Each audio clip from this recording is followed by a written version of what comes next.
Olá a todos e sejam bem-vindos aqui a mais um vídeo.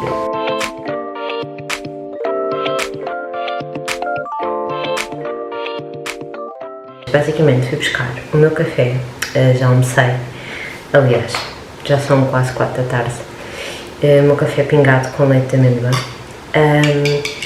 e basicamente decidi tirar um cafezinho convosco para pormos a conversa em dia. Basicamente eu sinto muito que partilho aqui o meu dia-a-dia, né? 80% do meu conteúdo aqui no YouTube são vlogs, portanto mostrar a minha rotina, a minha vida, mas sinto que vocês acabam por saber pouco sobre a minha vida, sobre mim, e obviamente que nós nunca partilhamos tudo na internet, porque lá está, também não temos percepção de quem vê, mas gostava de vir aqui falar um bocadinho, dar alguns updates e alguns feedbacks das últimas coisas que têm acontecido na minha vida. E sinto que estou a precisar de desabafar, portanto, peguem no vosso café, na vossa bebida preferida, sentem-se que vamos falar. Eu pus só aqui no meu telemóvel uma lista de tópicos, mas tipo, o intuito é deixar a conversa fluir. E vamos começar pelo ponto 1, que é a adaptação à nova casa. Basicamente, quem está meio que perdido, eu e o Bruno comprámos a nossa primeira casa no dia 27 de março deste ano, praticamente uma semana antes do nascimento do Lourenço. Foi um processo bastante difícil. Também vou deixar aqui um cartãozinho no YouTube do vídeo onde nós contamos todo o processo, do que aconteceu, etc. Mas isto para dizer o quê? Como é que está a ser a adaptação? A casa é ótima, se bem que nós tivemos uns problemas na parte do sótão. Basicamente, quando chovia, ao mesmo tempo que fazia muito vento, acabava por cair água dentro do sótão. O problema é esse, que está tipo 90% resolvido, e espero que esta semana venham finalizá-lo. Mas pronto, foi uma grande luta. Está a ter andamento e é o que importa. Também não falei disto nas redes sociais, mas pronto, estou só a partilhar aqui, também não vou dar muito ênfase ao assunto, mas pronto, tivemos esse stress. Mas tirando isso, o feedback está a ser bom. Eu basicamente saí de toda a minha zona de conforto. Eu não conhecia esta cidade, nem nunca cá tinha visto antes, nem sequer tipo para um almoço, nem a passeio. Portanto, foi conhecer uma cidade toda de novo. Nós não temos nenhum familiar nem amigo que mora nesta zona, portanto estamos um bocado isolados, mas ao mesmo tempo temos a meia hora de Lisboa, a meia hora dos nossos amigos, da nossa família, portanto acho que se faz. É toda uma fase de adaptação, não vou mentir. Se me visualizo tipo a viver aqui o resto da minha vida, não. E quando digo viver aqui o resto da minha vida, nem é tanto em relação à casa, mas em relação à zona. Pronto, é um processo. Isto é muito engraçado, mas eu basicamente, quando eu antes vivia no Conselho de Oeiras, quando vivia aí eu pensei assim, não vou ter, tipo, reconheço que isto tem ótimos acessos, mas tipo, não vou ter saudades nenhumas disto, é muita gente, tipo, é bué trânsito, é muita confusão, não sei o quê. E agora que estou aqui, já começo a sentir um bocado de saudades de todo aquele ambiente. E nós temos lá um familiar que mora lá, e então costumamos ir lá com alguma regularidade e pronto, tipo, cada vez que vou lá é sempre aquela nostalgia, passar pelo prédio, pensar, eu estacionava aqui, tipo, eu ia àquele parque, eu ia àquele café, pronto. Estou a ter mais saudades do que achava que realmente ia sentir, portanto, não sei se isto é bom. Mas de facto é isso, eu acho que eu preciso mesmo de estar dos meus amigos, da minha família, tipo. E eu pensei em ir para Braga viver, agora imaginei. Eu e o Bruno já comentámos isso do género, onde é que nós estamos com a cabeça? Tipo, nós somos de família, nós somos pessoas de pessoas. Portanto, ir para uma cidade completamente fora de Lisboa seria tipo o fim da macacada. Portanto, pergunta final, estou arrependida de ter comprado casa aqui, nesta zona onde estou atualmente? Não estou arrependida, porque a verdade é que ao valor que eu comprei esta, nas condições e com a dimensão que eu comprei esta casa, nunca compraria uma casa tipo em Lisboa, entendem? Portanto, eu acho que nem um T2 pelo valor que eu comprei esta casa eu comprava em Lisboa. Pelo menos à volta, onde eu morava, estive a rondar e o mínimo por um T2, e era um T2 que efetivamente precisavam de algumas obras, tipo eles pediam 280, 270 no mínimo. Pronto, estão a perceber? Portanto, eu não paguei isso por um T4 aqui. Eu estou a viver aqui não por quis, mas por opção, não por opção, mas porque teve que ser. A minha chefe lembra-me de lhe dizer para onde é que eu ia morar e ela, vais ficar a 40 minutos do escritório de carro. Eu disse, sim, eu sei. Então, mas tu antes vivias a 10 minutos do escritório. Eu digo, sim, eu sei. Então, mas eu disse, pá, tem que ser. Eu quero uma casa maior, uma casa mais confortável para a minha família. Tipo, eu tenho 4 quartos, tenho um escritório, tenho um quarto de brinquedos, tenho um quarto dos miúdos, tenho o nosso quarto, tenho 2 casas de banho. Tipo, tenho um sótão todo para a arrumação. Eu quero uma casa mais confortável para a minha família, com mais arrumação, mais ao nosso gosto. E isso aqui não existe. Aqui em Lisboa, Cascais, Sintra, mesmo Sintra está caríssimo, não existe. Portanto, eu tenho que me afastar para eu conseguir comprar uma casa, porque senão eu não consigo comprar uma casa ao preço que está aqui. Para terem noção, eu tenho um familiar que comprou uma casa mais cara que a minha, um T2, ok, pertence a Sintra, está bem localizado, mas tipo a casa tem que levar tudo novo, mas quando eu digo tudo novo, chão, rodapés, portas, ombreiras, casas de banho, móveis da cozinha, tudo, estava tudo péssimo, tudo podre, portanto, e ele pagou mais do que eu. Mas pronto, espero um dia voltar para mais perto. Depois, aqui um bocado 2 temas, que é o feedback do meu pós-parto, né? Esta semana, aliás, no dia em que estão a ver este vídeo, o Lourenço faz 3 meses. Portanto, feedback dos meus 3 meses pós-parto e também um feedback de como é que é ser mãe de 2. Isto que eu sou filha única, portanto, nunca tive esta experiência em casa enquanto pequena. Não tenho tipo, ou seja, não observei ninguém diariamente a ter que fazer esta gestão. E portanto, porque eu sou filha única, neta única da parte da mãe, e da parte do pai nunca não tive avó, pronto. Portanto, era tudo muito eu.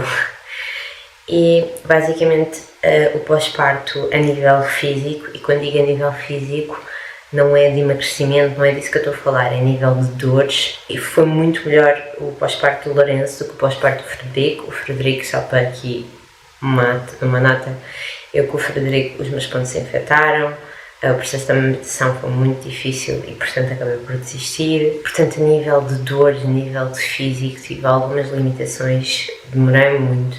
Só ao final do mês é que eu comecei a conseguir andar minimamente. Eu dava tipo meia dúzia de passos e já ficava com dores lá em baixo. Portanto, apesar de ambos terem sido partos vaginais, a recuperação a nível físico do Lourenço foi muito melhor do que a do Frederico.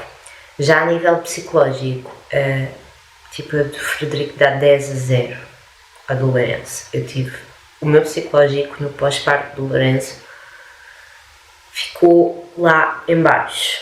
E pode não parecer, porque eu continuei a publicar vlogs aqui, continuo ativa nos stories no Instagram, etc. Continuei a publicar TikTok, portanto eu continuei ativa nas redes sociais e a partilhar o meu dia-a-dia, como sempre partilhei.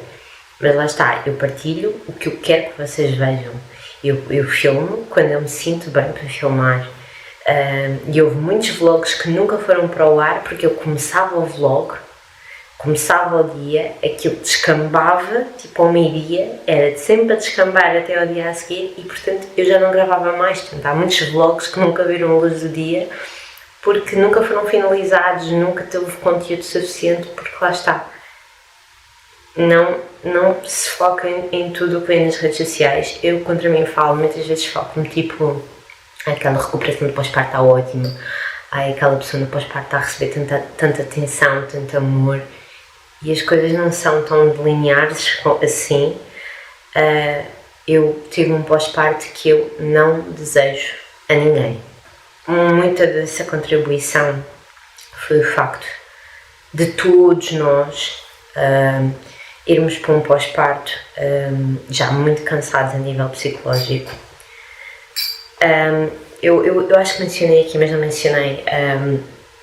mencionei com grande ênfase, porque não queria dar grande ênfase, mas basicamente o Frederico, desde outubro do ano passado, 2024, que está em casa connosco. E isto mudou muita coisa, mudou muito a nossa forma de estar em casa, mudou muito as nossas prioridades, mudou muito o nosso psicológico. Nós estamos muito mais cansados, depois foi o processo da compra de casa, depois houve outros problemas à mistura, familiares, etc. E portanto nós somos com um pós-parto muito cansados, sem aquela disposição de, sim, aquele modo certo para receber uma criança. E acho que isso tudo foi meio caminho andado para depois começar a ser uma bola de neve e portanto foi assim muito complicado.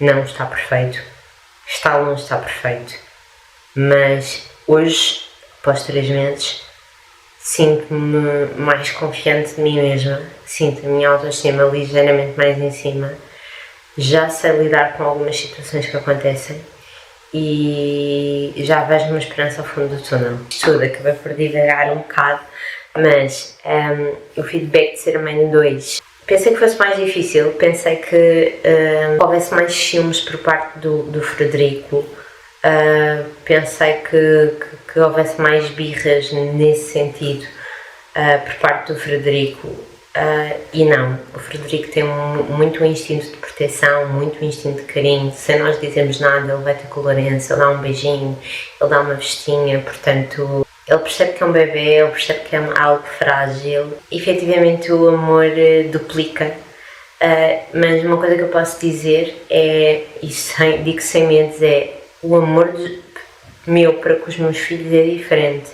E é diferente porque estamos a falar de pessoas diferentes, fases de vida diferentes, bebês diferentes. Eu, por exemplo, toda a gente está a dizer que o Lourenço está muito mais apegado a mim do que o Frederico alguma vez o foi. Porquê? Porque eu agarrei-me muito, como eu estava muito mal psicologicamente, eu agarrei-me muito ao Lourenço. Tipo, o Lourenço era a minha força diária. O Lourenço suportou muito choro meu, tipo, sem ele perceber, foi ele que me acalmou, foi ele que me deu aquela força que eu precisava naquele momento. E portanto, são pessoas diferentes. O Frederico já tem 2 anos, o Frederico tem muita mania de independência, portanto é diferente. Eu gosto dos 2, eu amo os 2, desejo melhor aos 2 e farei tudo pelos 2, mas o meu amor por eles é diferente porque são pessoas diferentes e não tem mal nenhum. Se nós como filhos às vezes identificamos mais com a mãe do que com o pai ou vice-versa porque são pessoas diferentes e podem estar ambos presentes na nossa vida toda, podemos viver com os 2 na mesma casa a vida toda, mas são personalidades diferentes, são pessoas diferentes, portanto acho que não tem mal nenhum em admitirmos isso.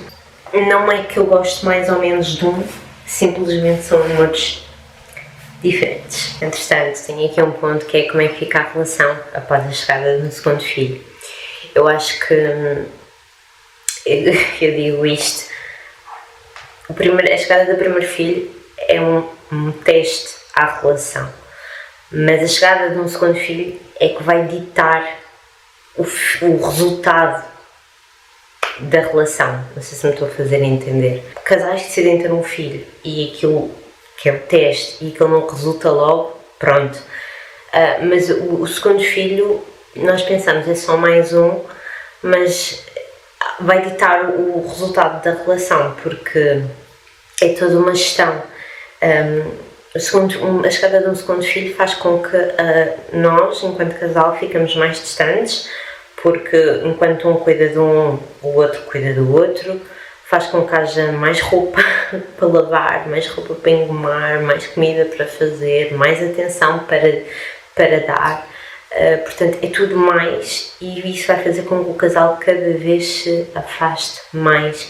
E é algo inevitável, por mais que o casal se sente e converse e aponte isto que eu estou a dizer, no dia a dia é muito difícil, e com a vida a acontecer e com o cansaço, etc., é muito difícil todos os dias nós, enquanto casal, conseguimos ter um momento a 2. É muito difícil, eu falo por mim, eu e a Bruna não conseguimos todos os dias ter um momento para estarmos só os dois. O que acontece? Vamos falando sobre o dia a dia, enquanto um está a cozinhar e o outro está a tratar da roupa, enquanto um está ali a dar leite a um, não sei o quê. Vamos falando sobre o nosso dia a dia, vamos falando sobre as nossas coisas, mas aquela questão de ver um filme em conjunto, uma série em conjunto, um momento íntimo, pronto, acaba por ser muito difícil e no dia a dia, todos os dias, isso não acontece. Pronto.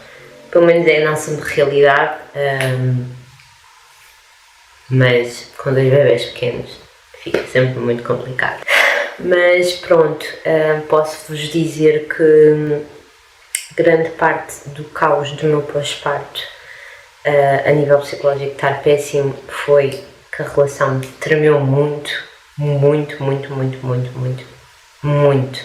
É muito complicado, nós fizemos um esforço enorme para comprar casa, passámos por o que passámos para comprar casa, finalmente temos a nossa casa que tanto idealizávamos, nasce no segundo filho, bem de saúde, está tudo tipo a alinhar-se externamente e nós de nada, tipo, olhamos um para o outro e pensamos, isto se calhar estamos pelo caminho errado, não é? Se calhar não era bem isto, se calhar demos um passo à frente da carroça, entendem?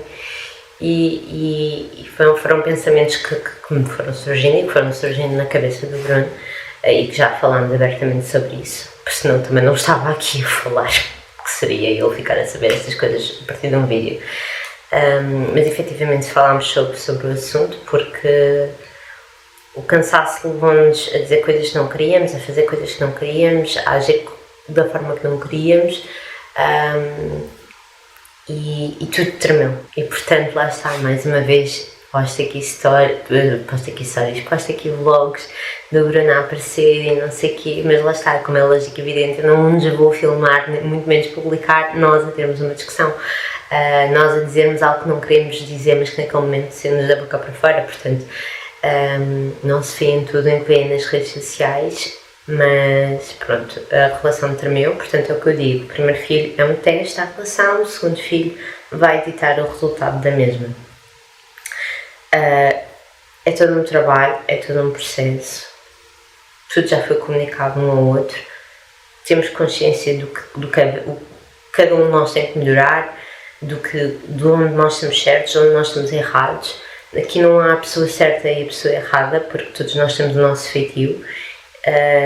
Todos nós somos mais tolerantes a uma coisas do que a outras. Obviamente que há limites que nunca devem ser passados, isso são, ou se foram, devemos trabalhar para que nunca mais o sejam, mas pronto, não foi fácil, não está 100% resolvido, mas espero que consigamos resolver da melhor forma e seja Deus quiser. Portanto, para acrescentar à festa de todo este caos, né, do pós-parto, da relação tremida, de já estarmos cansados quando vem o Lourenço, de uma mudança de casa, do Frederico estar em casa connosco desde outubro do ano passado, as birras, portanto, eu sempre fui falando aqui um bocadinho aos poucos das birras do Frederico. As birras do Frederico foi algo que começou muito cedo, as birras começaram, ele tinha 1 ano e 2 meses, que foi basicamente quando ele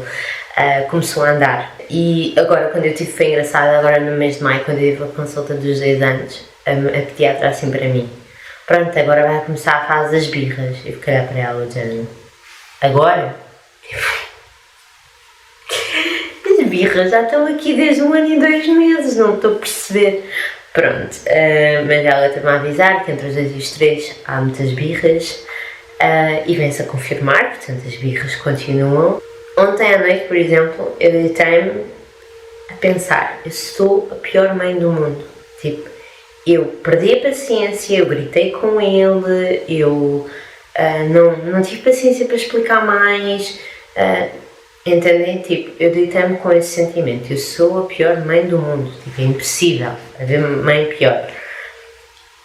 E a pensar na minha cabeça, como é que eu posso dar uma educação positiva, mas efetivamente ele perceba que tem limites, não é?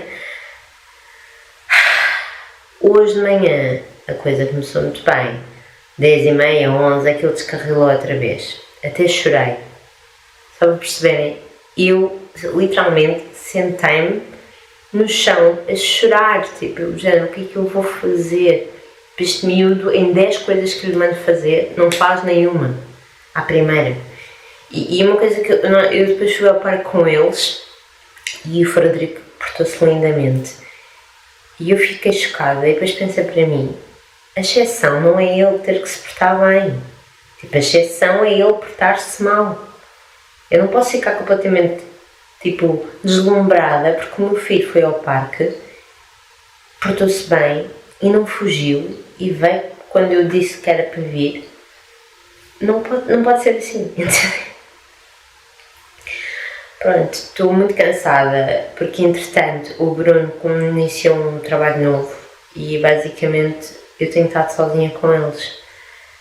Portanto, estou numa fase, esta é a nossa primeira semana sozinha com eles, estou numa fase de adaptação e não só minha para com eles, mas deles para comigo, principalmente o Frederico, e porque quem passava grande parte das manhãs com o Frederico era o pai e agora não é, tanto que ele todos os dias pergunta pelo pai e fica triste porque não é o pai ir pescá-lo à cama.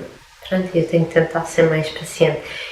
Mas eu juro-vos, tipo, depois lá está, depois vou às redes sociais e faço o que eu digo para vocês não fazerem, que é, eu às vezes sigo pessoas que têm crianças da idade do Frederico, mais mesmo, ainda mesmo, e são miúdos e miúdas que são companheiros dos pais, não sei se me faço entender, são muito companheiros, são muito tipo, eu olho para aquilo e sinto muito o meu filho, eu não podia fazer isso com o meu filho. Tipo, foram jantar aos centros populares, o meu filho ia fugir. Foram à praia, o meu filho ia fugir. Tipo, entendem? Foram andar de comboio fazer uma viagem para o norte, o meu filho não ia ficar sentado sossegado. Entendem? Eu sinto que há crianças mais fáceis que outras. E reconheço que o meu filho não é das crianças mais fáceis, até porque eu já trabalhei com crianças no passado, e reconheço que o meu filho é muito parecido com crianças com as quais eu tomei conta que não eram fáceis. E aquilo era muito giro e é engraçado porque eu achava que as crianças não eram muito fáceis, eram as que me davam pica, porque eram normalmente miúdas e miúdos muito espevitados, muito engraçados, muito ariscos, e aquilo tinha uma certa piada, mas tinha uma certa piada porque eu só passava 7h30 por dia com eles, de segunda a sexta. Mas quem está a lidar 24/7 com uma criança assim, torna-se muito complicado, muito desgastante. Só para terem noção, eu ontem foi o nosso primeiro dia sozinha com eles. E eu era 9h30, fui pegar no Lourenço e fiquei só com o Lourenço a existir. E o Bruno assim, então, e eu, tem que ser, tipo, eu sinto que não dei atenção nenhuma a este menino. Tipo, eu só lhe dava comida e me dava-lhe a fralda. Tipo, eu tive mais o dia todo focada no Frederico, tipo, não mexe, não faz, anda cá, não sei o quê, sai daí. Eu passei o dia todo nisto. Até se chegar ao final do dia e pensei, coitadinho da Lourenço, não dei atenção nenhuma. Portanto, foi muito difícil. Um conflito interno dentro de mim em ser mãe, de dois, porque eu quero aproveitar esta fase de licença do Lourenço, mas ao mesmo tempo tenho o Frederico sobre a minha alçada e tenho que estar tipo a gerir isto e as birras e enfim, pronto, é um processo. Eu sinto que se calhar se tivesse uma criança mais calma, mais companheira, a educação positiva poderia resultar melhor. Eu acho que tendo uma criança como a minha, às vezes, perdoem, mas esgoto-me e tenho que mandar um BR e anda cá já, estou a perceber, tipo. Ainda ontem ele fugiu-me para a estrada, o que vale é que o carro parou e ficou paradinho, graças a Deus, até eu ir buscar, porque a cada passo que eu dava ele corria no lado oposto e ria-se e achava piada. Portanto, estou a perceber o tipo de criança que o Frederico está. Enfim. Para finalizar aqui a nossa conversa, porque o Lourenço também já está a dar o ar da sua graça da sexta dele, vamos falar sobre o tema de creche. O Lourenço já tem creche e o Frederico Não sei. É assim, eu vou ser muito honesta, eu pensei que fosse muito mais difícil arranjar creche para o Lourenço do que creche para o Frederico, porque nós mudámos praticamente em Abril. Em Abril normalmente é quando são as inscrições e basicamente eu coloquei-os em listas de espera aqui nas creches da zona e fiquei tipo, até comentei com o Bruno, vai ser impossível para o Lourenço, tipo... O Lourenço é berçários, os berçários são sempre menos bebés, né? São 8 ou 9 bebés por sala, tipo, nós já fomos praticamente os últimos a fazer a pré-inscrição, portanto, nós somos os últimos das listas de espera, não vai haver vagas para o Lourenço, tipo, vamos ter que nos focar no Frederico e qualquer coisa, o Lourenço fica em casa connosco, nós vamos trabalhar em teletrabalho, vamos trocando um com o outro e vamos arrastando, porque é muito mais fácil. A carrinha a passar aqui ao lado da janela. É muito mais fácil trabalhar ao mesmo tempo que temos uma criança, sei lá, de 7, 8, 9 meses do que uma criança de 2 anos e tal. É impossível. A partir do momento em que eles andam, é impossível. E pronto, eu e o Bruno tínhamos falado sobre isto e depois até tínhamos dito, pá, qualquer coisa o Frederico vai ter que ir para uma privada, vamos tentar, pronto, pagamos por mas o Frederico tem mesmo que entrar. Pronto, e esta semana ficámos a saber que o Lourenço entrou, foi o último a preencher a vaga do berçário. Estamos muito felizes porque nós fomos lá, gostámos muito da creche. A creche é todo um tema com uma ferida ainda meio que aberta dentro de mim, que espero que agora vá sarar com o tempo e com a nova experiência. Mas pronto, estou muito entusiasmada, gostei da creche e já o Lourenço já vai estar. Quanto ao Frederico, vamos ver, ele também está inscrito nessa creche, mas as vagas são muito mais reduzidas, não é? Pronto, portanto, e o Frederico está no último da lista de espera, por isso vamos ver o que acontece. Espero que corra bem, espero que rezem para mim, para que o Frederico entre em alguma creche. E pronto, olhem, é isto, a minha vida está a ser muito mãe, entre lidar com birras, mas pronto, eu também estou aqui só, parece que eu só aqui vou falar mal do Frederico, mas o Frederico está muito esperto, o raciocínio dele está muito bom, ele já compreende tudo o que nós lhe dizemos, e é porque compreende que às vezes mete-me raiva porque ele sabe o que deve e o que não deve fazer. Ele tem momentos muito fofos com o Lourenço, nós já olhamos para ele e ele já não é um bebê, ele já está mesmo com feições de criança, brincadeiras de criança, atitudes de criança, portanto ele já está mesmo uma criança. E isso é muito, muito, muito bom. Eu sei que isto é tudo uma fase e acima de tudo eu sei que vou ter muitas saudades desta fase que eu estou a viver agora. É muito exaustivo, acabei de mencionar, mas eu sei que para o ano eu vou ter muitas saudades. Eu sei que daqui a 2 anos eu vou ter muitas saudades. E sei que vou ter 40, 50 anos e vou-me lembrar. Eu com 27, 28 anos, fiquei um ano com o meu filho Frederico, tive os dois em casa, não sei o quê, um verão inteiro, blá blá blá, estas chiquetas. Portanto, isto são momentos que eles não se vão lembrar, nem um nem outro, mas eu vou-me lembrar para sempre. Pronto, e é neste pensamento que eu tento me focar quando vêm as fases menos boas, né? As birras, a frustração, o choro, a dúvida, é sempre com esse pensamento que eu tento pensar. E pronto, olhem, este vídeo foi mais a forma de desabafo da minha parte e também do vosso lado, que percebam que deste lado não é tudo um mar de rosas e que deste lado há problemas. Foi este o vídeo, espero ter ajudado alguém a sentir-se ligeiramente melhor. Se estás com um problema na tua relação, não és a única. Se o teu filho está a fazer birra, não és a única. Se não tens creche para colocar o teu filho, não és a única. E se estás arrependida de algum processo de mudança de casa ou se achas que estás aí pelo caminho certo e se tens esse pensamento constante, também não és a única. Problemas todos temos, o que interessa é sabermos lidar com eles. Não te esqueças de colocar gosto, subscrever o canal, é super importante para mim. Espero que tenhas visto o teu cafezinho ou a tua bebida preferida, que eu já bebi a minha enquanto estive aqui no Paleio, e até o próximo vídeo. Beijinho!